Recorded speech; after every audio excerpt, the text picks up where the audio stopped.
Gente amiga, graça e paz a todos vocês que mais uma vez nos acompanham através destas mensagens pelas quais buscamos a cada semana trazer até vocês a palavra de Deus de tal forma que lhes sirva de instrumento de crescimento espiritual. Eu sou o pastor Jerry Fischer da paróquia luterana Cristo Bom Pastor de Joinville.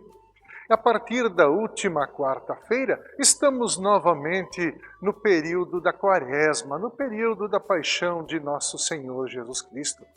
Nesse período tão importante que antecede as celebrações onde em todo o mundo lembramos a morte e a ressurreição de Cristo Jesus, o Senhor e guia da Igreja, somos também lembrados da tentação que veio sobre Cristo Jesus para que ele pudesse provar que estava apto a ser o sacrifício perfeito pelos nossos pecados.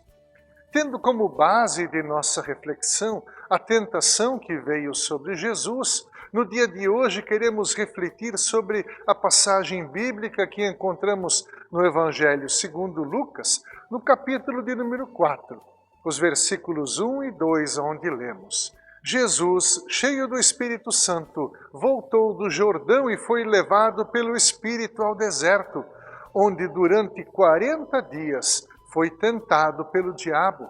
Não comeu nada durante esses dias e ao fim deles teve fome. Gente amiga, o relato da criação que encontramos no livro de Gênesis nos diz que Deus viu que tudo era muito bom, depois de criar todas as coisas e criar o primeiro ser humano. A Escritura nos conta que o primeiro Adão vivia em íntima comunhão com Deus, o Pai, e que ainda no paraíso conduzia a sua vida segundo a vontade de Deus. Também em Gênesis encontramos o relato da queda do ser humano, onde através da serpente, Satanás veio tentar o primeiro casal, Adão e Eva, esses personagens que nos representam. E como consequência dessa tentação, sabemos que o primeiro casal caiu em pecado diante de Deus, ou seja, tanto Adão quanto Eva decidiram que iriam viver de acordo com a sua própria vontade aqui neste mundo, deixando Deus e a sua santa vontade de lado. No Novo Testamento, temos agora um novo desfecho para o mesmo evento da tentação. Quando Jesus, que é o novo Adão, agora entra em cena, logo após o seu batismo, Deus declara ter nele o seu prazer e mais uma vez Satanás vem para tentá-lo. Mas agora ele não encontra um simples ser humano inclinado a satisfazer os seus caprichos, mas ele encontra um novo homem perfeito, cheio do Espírito Santo, que tem a sua força em Deus, o seu Pai. Jesus não passa apenas pelas 3 tentações detalhadas ao longo do capítulo 4 de Lucas. Ele é tentado durante 40 dias. O primeiro homem e também a primeira mulher foram tentados no conforto do jardim do Éden, onde não havia fome, onde não havia sede, onde não havia nenhum tipo de necessidade. Quando Jesus, o novo Adão, é tentado, ele está em um deserto, em meio a todo tipo de provação e de necessidades. Podemos, inclusive, entender que ele se encontra no mesmo deserto em que nós, pecadores caídos, vivemos nos dias de hoje. É por isso que na carta aos Hebreus, lemos que Jesus foi tentado da mesma forma como nós, seres humanos, somos tentados todos os dias da nossa vida.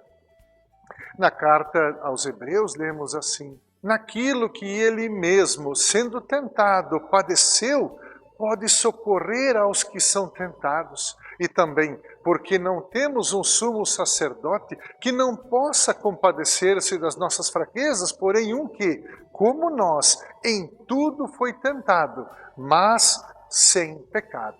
Neste versículo 15 do capítulo 4 de Hebreus, nos é dito que Jesus não tinha o pecado como nós o temos. Jesus é igual a nós em tudo, menos na natureza pecadora, pois o pecado surge em nós como resultado e como resposta para a tentação da qual nós fomos incapazes de resistir. Por ter a natureza divina, Jesus apenas podia ser tentado de fora para dentro e não de dentro para fora, como acontece conosco. O apóstolo Tiago, no capítulo 1 da sua carta, nos versos 13 a 15, explica que cada pessoa é tentada pela própria cobiça, sendo por esta arrastado e seduzido. Então a cobiça, tendo engravidado, dá à luz o pecado, e o pecado, após ter se consumado, gera a morte. Muito embora as pessoas sintam uma inclinação de ceder diante das tentações, a palavra de Deus afirma que precisamos nos esforçar para suportá-las e procurar não ceder diante delas. O apóstolo Paulo, em sua primeira carta aos Coríntios, no capítulo 10, versículo 13, diz que não sobreveio a vocês tentação que não fosse comum aos homens. E Deus é fiel, Ele não permitirá que vocês sejam tentados além do que podem suportar. Mas quando forem tentados, Ele lhes providenciará um escape para que o possam suportar. Se fôssemos agora relacionar as diferentes tentações que se abatem diariamente sobre nós, certamente todos nós teríamos uma lista bem grande. Não poderíamos deixar de fora o adultério, a busca pelo poder, a ganância, a mentira, a inveja, a soberba, as guerras, o amor pelo dinheiro, a busca por privilégios, também dentro das igrejas, das comunidades cristãs. Os movimentos que buscam, por exemplo, a legalização do aborto, movimentos que trabalham em prol da imoralidade sexual, a dependência de drogas e tantas outras situações que poderíamos aqui citar e que estão relacionados com a decadência do ser humano e do seu afastamento de Deus, o Criador.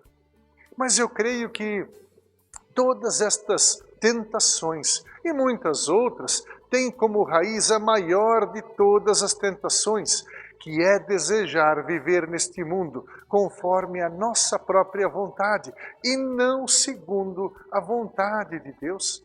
Todas as vezes que deixamos Deus de lado na nossa vida, e não são poucas essas vezes, nós declaramos que somos os nossos próprios deuses, os deuses da nossa vida, e que não precisamos dele, do Deus Criador, para nos dizer o que fazer. E quando estamos convictos desse pensamento, sucumbimos diante do tentador. A palavra de Deus nos diz que Jesus, como nós, em tudo foi tentado. Ela não diz que, como nós, ele sucumbiu à tentação. Por ser Deus e homem ao mesmo tempo, Jesus pôde suportar a tentação ali onde nós caímos. Assumindo a nossa fragilidade humana, ele estava exposto às mesmas tentações que nós somos expostos a cada dia da nossa vida. Porém, ele nos ensinou que nem só de pão vive o homem, mas de toda a palavra que procede da boca de Deus. Que nesta quaresma, a palavra do nosso bondoso Deus nos conduza a olharmos para dentro de nós e nos conduza ao arrependimento dos nossos pecados e, por consequência, nos conduza a um retorno ao nosso Deus e a uma total dependência da vontade do eterno Criador. Tenhamos todos uma abençoada quaresma. Amém.